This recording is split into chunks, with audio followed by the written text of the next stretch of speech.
I had a couple of questions that are kind of for everybody, really. So, in terms of the compression, because we're using ZFS as the back end for our OST, so we've got compression turned on by default on ZFS. How would that play with the client-side compression? Because I assume you'd want to turn it off. Otherwise, you're going to try and compress the same chunk again when it hits the server, and that's going to be just a waste of time. Sure. It depends. There we have bottleneck. So if there was bottleneck in network, we can solve this problem.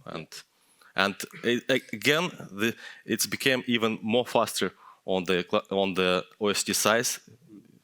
So. Yeah, no, that's fair. Well, so my kind of second question is also ZFS related, is that we've recently rebuilt our scratch file system to use ZFS on the metadata servers as well. And I think I asked a question in the mailing list, and I think I got some good responses. Apparently, there's still a bit of a performance overhead for using it on the metadata server, but it's not quite as apparent as it used to be. And I was just wondering what's the kind of the long-term future of Lustre and ZFS, given in mind, I don't know if you saw the Open ZFS thing from the other day, where they went to, I think it was I can't remember which version it was, but they introduced a crippling bug that lost a lot of data, and they've had to since revert it. And I was wondering if you had any thoughts on that, basically. So definitely there's still people using ZFS extensively.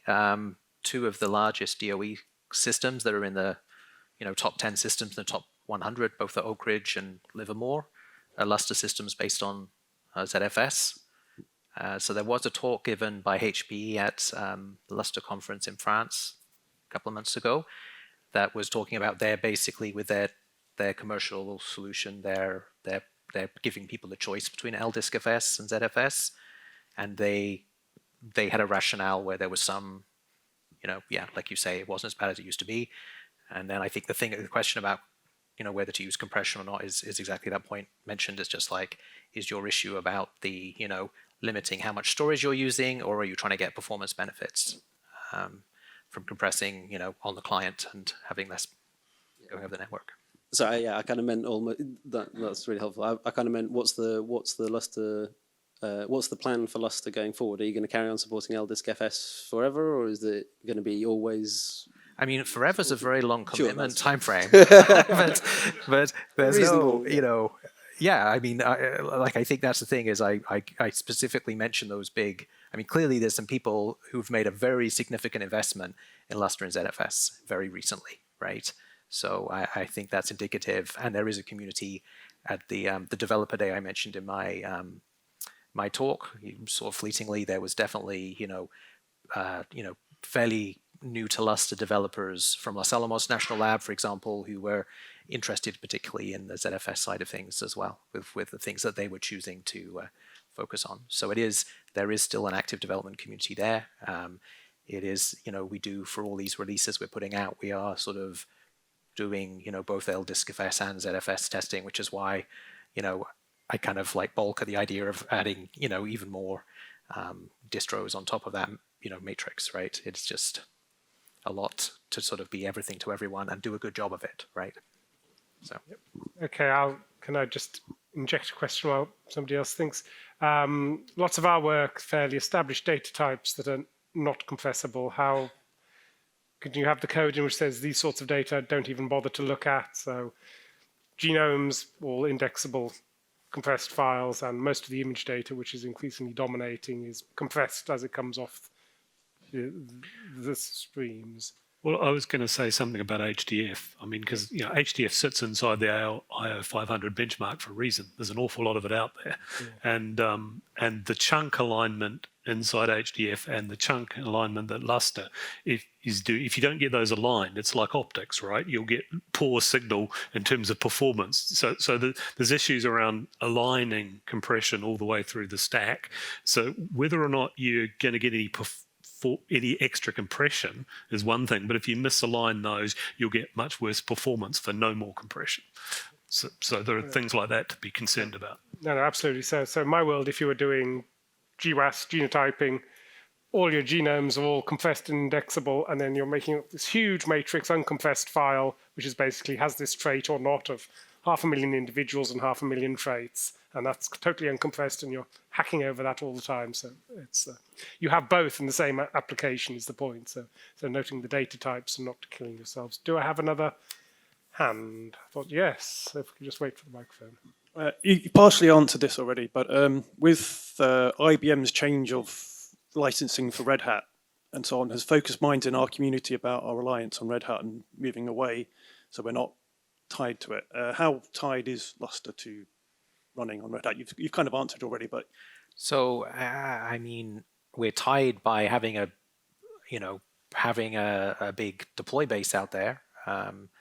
And so I was quite surprised, honestly, when there were the changes around CentOS, and we polled the community in surveys to say, what do people want to do? Honestly, my expectation was there would be a shift to an alternative distribution, but that didn't come through at all in the results. People still wanted to wait and see, and were just hoping that something like Rocky would come along. And then that seems to be what people have largely got behind. So I think it's, there'd be a big switch transition, like a learning curve for people to switch, that's what you've got to get over, right? But yeah, in terms of like, there are people who for many years have been using other distros for their servers and maintaining the equivalent patch series in the trees for that end. So the actual, the mechanics of it, we're in a good place to be able to switch. It would just be sort of like deciding that we have enough of we're never going to get consensus of everyone lining up to agree one thing, but if there being at least a tipping point in terms of the balance of demand for us to move in a different direction. And there's... Wasn't there an announcement by IBM like today or yesterday about pricing, like blockchain pricing for OHL? Very recently. I'm not aware. Did anybody... Sorry, that wasn't the microphone. Did IBM make an announcement about RHEL pricing in the last few days? So, I mean, even if there is, it then becomes, is that sort of still in the point where people find that workable to sort of suddenly have this extra, even a small cost, whether that's workable compared to using something for free? My personal opinion is the split between RHEL and CentOS, I thought actually probably worked IBM well, in that it's only a small number of machines you really care about, such as file servers, and you really want the patches, and it's not just Lustre's choice which ones they pick. You need the drivers for all the bits of hardware that you touch on the way as well, and it just turned out to be RHEL, so it's not a single choice. And then the CentOS for all the stuff you can afford to fail, but they don't, they don't want to provide support for that flaky research stuff. That was my feeling, and it worked well, and it's just sad. Right. I mean, it's. I definitely see the same thing with Lustre, right? There's, definitely there's, commercial vendor provided solutions which have a cost around them. And there's the community versions that people can just use for free. And I think it's mutually advantageous. Like, I think that sometimes the business side of it sort of doesn't see the actual value of having an open source community who are, basically when people who are, I see that quite a lot with my, my employer's sort of paying the bill side of my job, that people come to want to use the commercial solution because they've been familiar with the community open source version, and that goes to sort of quite a lot of these AI projects as well, very significant ones that have come in because people, as researchers, use something that was just free. And then when it came to actually like, oh, we need to be serious now, we have, SLAs and all that kind of thing, they want to look at somebody, a technology that they understand and they're used to. No, absolutely. And then you look at those value propositions are totally different once you've got an SLA to deliver to. Yeah. Or somebody else whose neck you're going to wring when something has gone wrong, which is often the case. Okay, another question from the floor or behind the floor? Yeah, right back if you can wait for the microphone. Hi, this is about the SaaS migration in Azure on Lustre. What was the reason to choose Azure cloud provider? There is Amazon, there is Google, Oracle, etc. They can provide similar services. In your particular case, what was the reason to migrate to Azure? So the most of the big multinationals or big banks have a multi-cloud approach. They just struck a deal with Azure or with Microsoft to migrate to Microsoft. So it was actually a commercial decision to go to Azure compared to any of the others. But having said that, you know, you could have done that in AWS, and in AWS, I think were the first to come out with a managed Lustre service. Azure came out with that later. Thank you. I think as we've been looking at cloud technologies, I mean, other questions around sovereignty and governance have been at the forefront. My impression is Microsoft has been more willing to engage, but actually it sounds like they're going to be changing all their agreements probably a bit more in line with other people. So I think there are a lot of nervous governance people around at the moment. Yep. Another question from the front.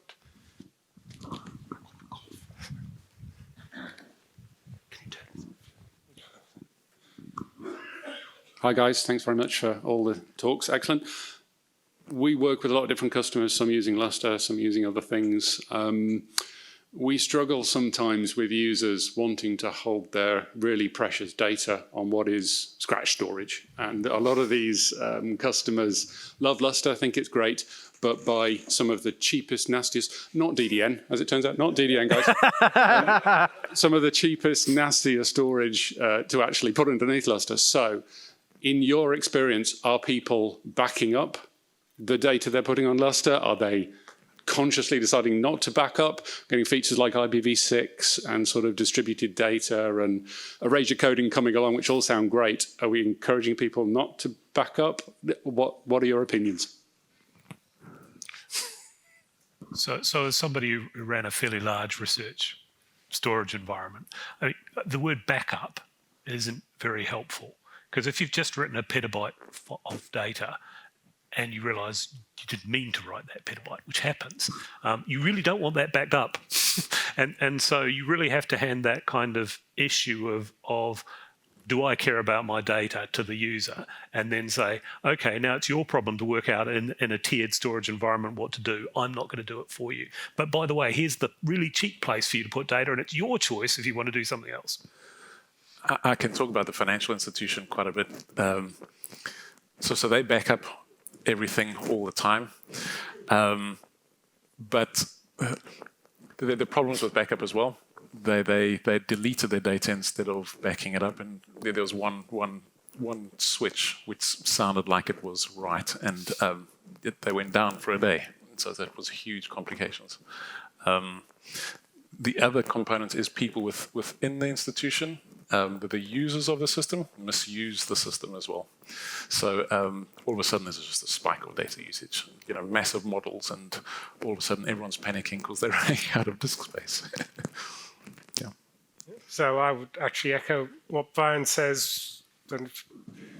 We're slowly becoming like a semi-independent business unit within the University of Oxford, selling the sorts of computing we do. This seems to be the journey we're being pushed along.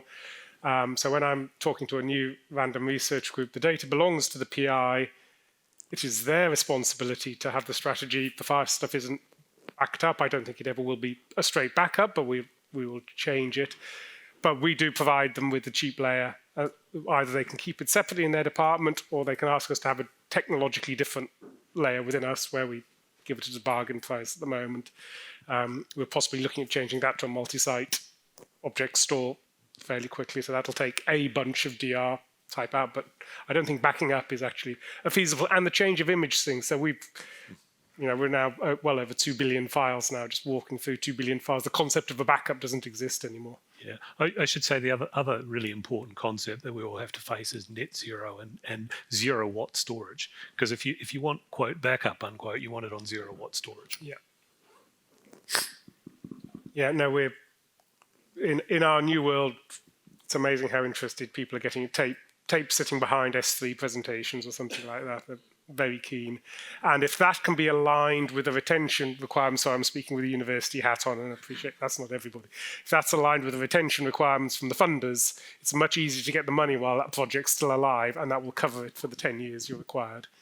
And then, so questions, can you read a tape for 10 years, or at least can you get the errors down with erasure coding or across tapes? The answer seems to be it's becoming yes again, but yeah, absolutely zero. For us, it's been yes all along because we've had no choice because we've always had too much data. Yeah.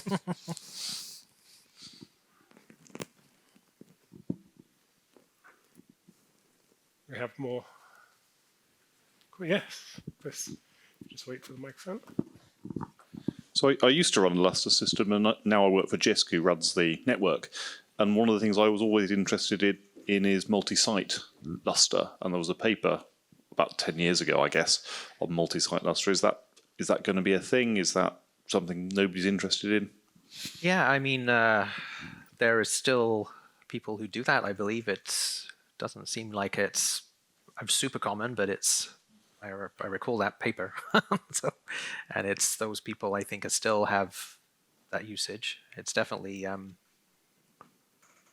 think there's an area of interest there. Yeah. So by multi-site, you're meaning accessing from two different sites. This is not as a resilience strategy, though. This is a single Lustre presentation across multiple sites, mostly for performance reasons. Or...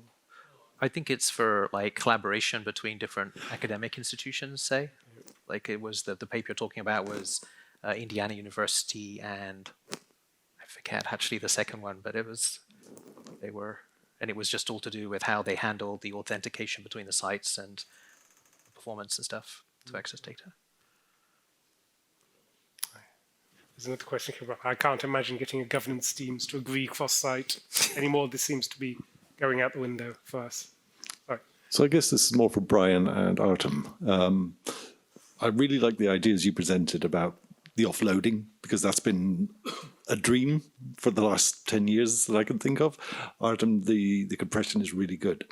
My worry is in a multi-user environment, let's say I've got 100 jobs running on my HP system and they all want to do a sum at the same time. Am I going to need to bring in bigger storage, or does Dask handle that?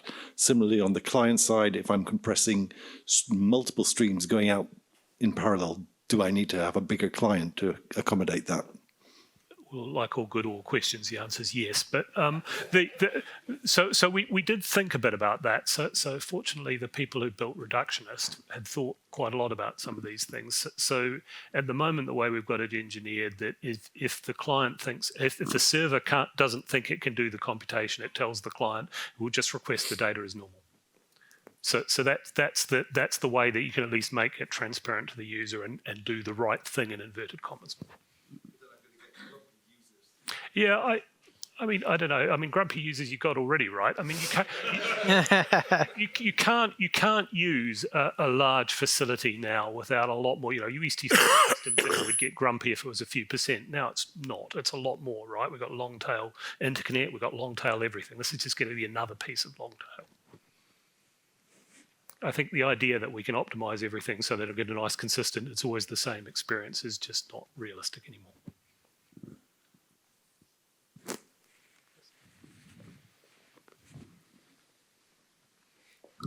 So I hope this will be a bit provocative question. So I have already worked with Lustre for quite a while at GSI in Germany. We've got this big center which tens of petabytes of storage on Lustre with InfiniBand and so on.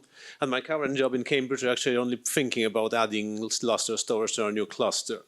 The problem is that I would say that from the point of view of both the specific time and our specific configuration, Lustre is I'd say also put it difficult to get into, because you've got IPv6 coming up, and basically our prototype cluster is currently only IPv6 at the moment. So do we actually roll back to IPv4 to get Lustre going, or do we wait? Do we stick? We're mostly a ZFS shop, so do we do ZFS on top of Lustre, or do we not bother? And of course, if we do ZFS, do we actually want to have RAID, which currently you've already got, it takes 10 days to rebuild the array after replacing a hard drive. So RAID, I think, is not the way to go. But if we go ZFS, do that, or do we actually give the erasure coding a try? And not even start on the fact that we are a Debian shop. So do we actually have to roll out dedicated CentOS servers to run Lustre and so on? So it's kind of so even though I have worked with Lustre before, I kind of am having a hard time to make a good self-consistent case for the stakeholders of the system.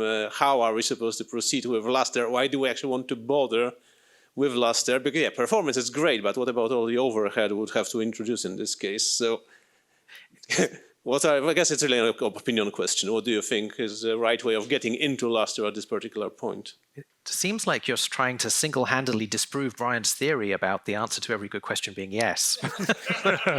No, so sorry, seriously. I would say the timing may not be ideal for you. I mean, if IPv6 is a very firm requirement for you, I'd be delighted if you have sort of some cycles to sort of look at giving what's there a test and see how close it is to meet your needs or whatever for 2.16. But the 2.16 release is coming out in the new year. We have seen people use those major releases that aren't LTS releases in production. If you saw the data about, we did have a lot of people running 2.14 in production, even though because they couldn't wait for 2.15 to, get the newer distro. So we could well see the same with 2.16 if there are others like you who IPv6 is very important for, or RHEL 9 servers like the newer kernel again being the driver. But for most people, they want to have something that's very solid, very proven, and the LTS releases, and that will be further down. So maybe next time around, it's more of an option for you. If someone knowledge, but can you use LNet routers at all and have Lustre running on IPv4 behind it? Yeah, I'm not sure of the specifics around that. I think I guess from my experience of major foundational changes with Lustre, that we'll see, at the point where it's kind of out and released and able to be used, we'll start finding a lot more about the practicalities of the usage and the corner cases that the developers didn't anticipate. So it might well be not, even though that is available for 2.16 and will work for some, well-defined set of use cases, it could well be 2.17 might be the time where it really gets to be, absolutely, widely usable for all usage. Lawrence. Firstly, I doubt I actually need a microphone, if you know me. So it's just leading on from the question Jen to the left made, and it's maybe not even targeted to the panel here, but it got me thinking a little bit. Has anyone actually done a comparison against sort of standard Z123 against D-RAID on Zoll at the moment? And what is that comparison at the moment? Because obviously there's a threshold whereby it makes sense to go for D-RAID on ZFS, but I've never actually used it under Lustre yet. So I'm just wondering if anyone in the room has actually done that in practice and what it looks like under Lustre. All right, I'll do it in January then. Cheers.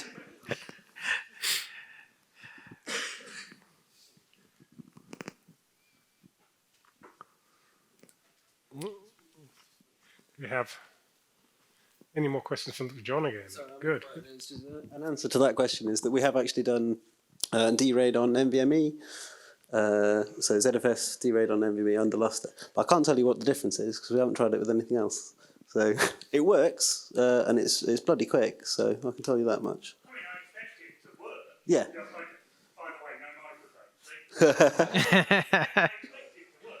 A good, solid comparison, I think, is actually needed because D-RAID actually solves a lot of these rebuild issues that we're seeing as the drives are getting bigger, as the NVMEs are getting bigger, maybe not so much, but as the spinning Rust is getting bigger, we're coming across cases now whereby people want the large storage, they just can't afford the NVMe. So, yeah, I was just very interested in what that difference might be. Richard. So, the very brave students who came up earlier, probably one common theme was, hey, Lustre is really hard and complex. So, from your user hat on, if there's one feature you can make Lustre easier to adopt, what would it be? Well, yeah, true, yeah. Documentation, absolutely, yes.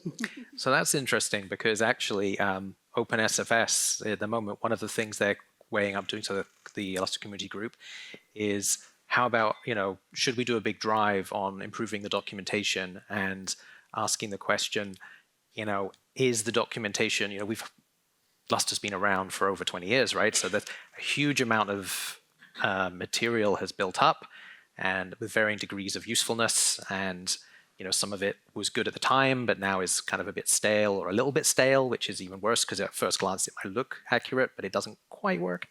And then it was kind of interested, I would really like to have asked the question to those students because they were, they did a survey actually at the Birds of a Feather session at Supercomputing, the Lustre one, and asking people, do they want something different from Lustre documentation or what do they, want?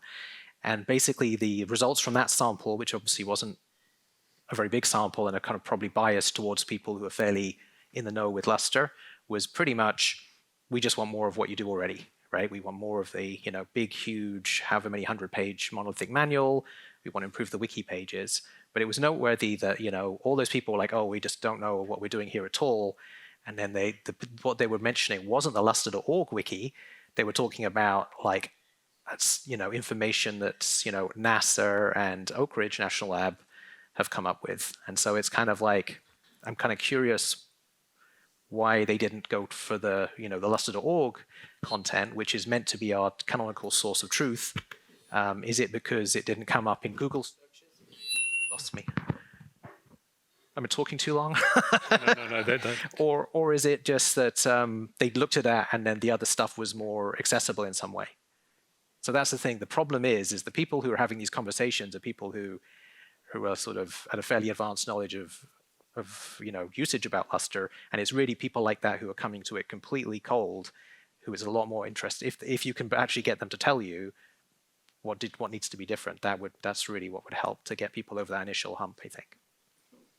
So I'd just make one comment. I think everyone, whether they're Lustre.org or Oak Ridge or everyone in the room, when you put documentation up, put the version and the date. Such a tiny thing. Yeah. God, it makes a difference. Yeah. Isn't the answer to all this a LLM, Lustre Large Language Model?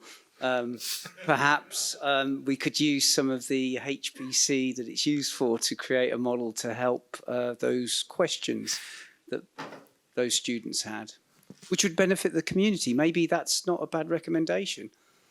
Augment that expansive, the NASAs, the wikis, the pages together, and maybe there's something to be gained from that.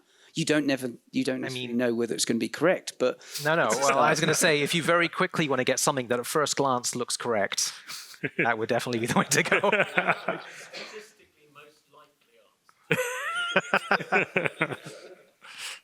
Yeah. Quote something from ESS because it's ChatGPT. But actually, when it's a point, what do people want when they're looking for information? Actually, is a good question, because our use cases are horrible and totally suboptimal and terrible, but we just don't want stuff to fall over. Bryan's world is all about reaching that absolute pinnacle when the challenges are incredibly hard, but it's just got to work for that one case. And maybe I'm pushing it a bit hard, but you know where I'm trying to get to. So the answers will be different, and going back into a bit of history in the previous world, setting up a ZFS DR site because it had in-file system snapshots. Everything I could find on the internet about setting up a ZFS system was wrong, and the only thing that actually worked was to say, I run GPFS, why don't I arrange it like I would do that? And it flies. So everything that said ZFS was done by some hobbyist at home, and it was rubbish. And I'm very worried that when you go looking for stuff, you actually get lots of wrong answers. That was the only point I wanted to make. I think there's one more question. It's more of an observation that I spent a bit of time looking through the Lustre wiki the last couple of months. There's a lot of very good information in there, but I think, and listening to the students, they found it very difficult to work out where to start. Yeah. And that's where places like Oak Ridge, NASA, NCSA, they're very, very good at, as a user, and I'm going to say as a user rather than as an administrator versus a developer, because that kind of goes back to your comment that actually developers are probably fine. Experienced administrators are probably fine with a very big manual, but if you're a new administrator, where do you start? Yeah. Because oh yes, I know how POSIX works. I know how to open files. Oh yes, I can set stripe sizes, but how do I build the thing in the first place? Mm-hmm. How do I do that very, very first initial installation that gets me from, I've got a bunch of disks in a box or a couple of boxes to a working file system? Well, yeah, exactly. I mean, I think, like I know for myself, like the way you look up information is very different now. Say I have a leak in my plumbing or something, and it's like, oh, how would I fix this? And I go on YouTube and look for a quick video, and I skip through to find something that seems plausible. I don't want to have to learn everything about plumbing to be able to just fix my pipe. And so those guys are in the same position. They probably just will, like you say, I just need a 2-minute, how do I build Lustre? And that's it. Versus they don't want to have everything explained in the background. They can do that when the clock isn't ticking so much, right? Yeah, because I think Lustre has this unfortunate reputation of needing a PhD to be able to look after it. How true that is, I hope that's completely false. But it would be useful if people would be able to assess that for themselves. There's plenty of people who know how file systems work, who take one look at the Lustre documentation and go, yeah, can I buy this, please?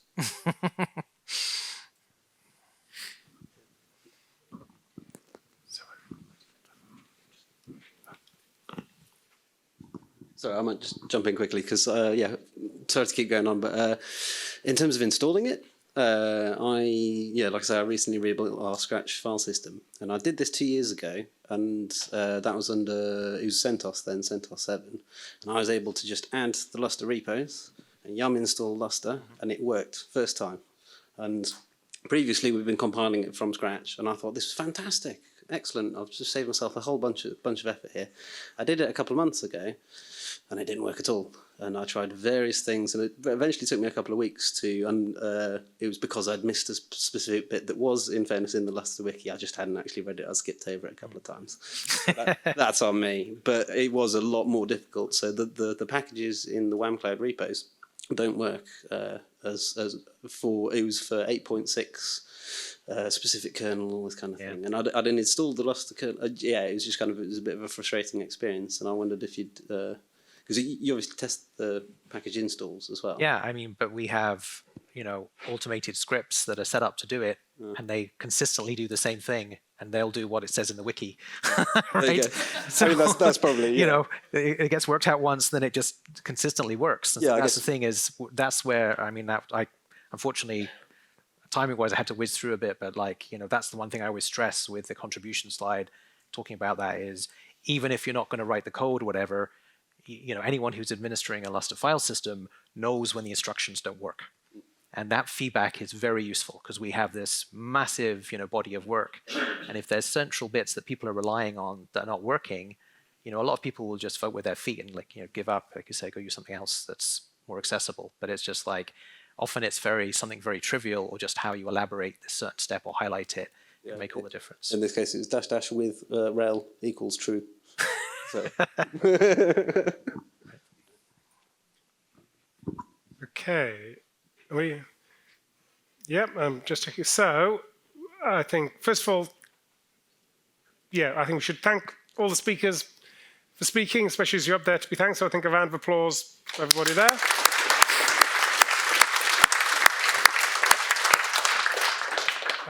I'd like to say thank you to the guys and gals this time who've done such a sterling job with all the technical stuff and making it run so smoothly. So thank you very much. This is a very good venue, nice sized room. I haven't got the list of sponsors showing, but I would like to thank all the sponsors from all the companies This was appreciated. Ah, there you go. If I turn round. There I have one. Sorry about that. But yes, DDN Whamcloud, Allsys, Define Tech, Fujitsu, Scan, and OCF. Thank you very much. It's much appreciated.